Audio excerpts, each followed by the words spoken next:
Çürük yeyişlik bo'lgan apellarimiz doim kichik vaqtlarimizda etib beradigan mush tam yodinglarda bormi?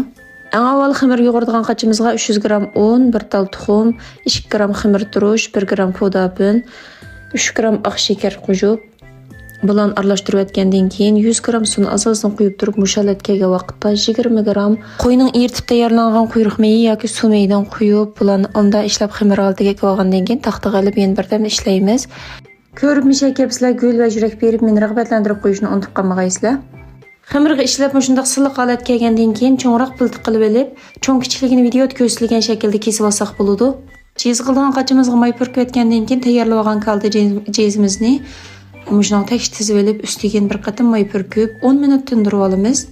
Tinib tayyor bo'lgan xamirni taxtaga olib, ishib inchkartib olgandan keyin bir tarafni o'ngga, bir tarafni so'lga burab, ko'tarsak mush shaklga keladi. Hamma xamirimizni mush shaklga kelib bo'lgandan keyin qozonga chiqroq may quyib, may qizg'an vaqtda bir taraf sarg'ayib pishgan vaqtda yana bir tarafga o'rib ilib olsak bo'ladi.